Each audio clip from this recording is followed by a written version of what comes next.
A major pilot project to give consumers full digital control over commercial calls and messages has been launched by telecom operators and banks, coordinated by the Telecom Regulatory Authority of India (TRAI) and the Reserve Bank of India (RBI). The initiative aims to replace unverifiable, offline consents with a secure, tamper-proof framework that allows users to digitally register, review, and revoke their permissions for promotional communication. The pilot, seen as a critical tool in the fight against spam and fraud, includes major banks such as SBI, ICICI, HDFC, Axis Bank, PNB, Canara Bank, and Kotak Mahindra Bank, along with leading telecom service providers.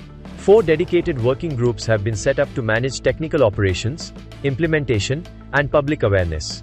Ahead of the formal launch, a day-long workshop was held on July 21st, with all participants to align on digital consent acquisition standards and timelines. The pilot was a central focus of a high-level meeting hosted by TRAI in New Delhi on July 22nd, where regulators came together under the Joint Committee of Regulators (JJZOR) to push coordinated measures against telecom fraud, spam and infrastructure misuse. The meeting brought together representatives from RBI, SEBI, IRDAI, PFRDA, and MeitY, as well as officials from the Department of Telecommunications (TRAI), Ministry of Home Affairs (DESE), and the National Payments Corporation of India. In an increasingly digitalized world, cross-sectoral collaboration among regulators is crucial for coordinated enablement of services and protection of consumers from harm. In a digital-first economy, collaboration among financial sector regulators, digital communication regulators, and the security agencies becomes paramount. TRAI appreciates the swift collaboration being facilitated through JCOR in building a reliable and safer communication environment, said Anil Kumar Lahoti, TRAI chairman. The chairman reiterated the need for practical safeguards that deter spam and fraud without placing undue burden on legitimate businesses. He urged sectoral regulators to accelerate implementation within their respective domains and monitor progress closely. Regulators also discussed the urgent migration of transactional and service calls in the banking and financial sectors to the new 1600 number series. It was agreed that the transition will be phased based on operational scale and readiness, with timelines to be set in consultation with sectoral regulators.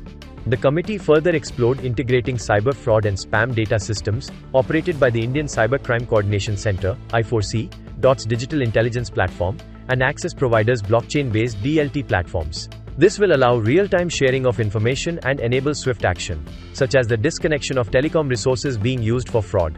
Another area of concern raised was the misuse of SIP and PRI enterprise telecom lines for bulk spam campaigns. Options under consideration include restricting these lines to designated number ranges and introducing additional safeguards to ensure responsible usage. To improve transparency and empower consumers, TRAI has also revamped its SMS header lookup portal, smsheader.trai.gov.in, which lets users identify the entities behind specific promotional or transactional message headers. Amid the sharp rise in fraud targeting UPI and mobile payment platforms, NPCI has formally joined the JCOR as a strategic stakeholder, bringing a much-needed digital payments perspective to the broader telecom fraud mitigation effort. News18.com marches way ahead of the Times of India with 38% more users on native and social platforms. Network 18, the undisputed leader of news networks, way ahead of the Times.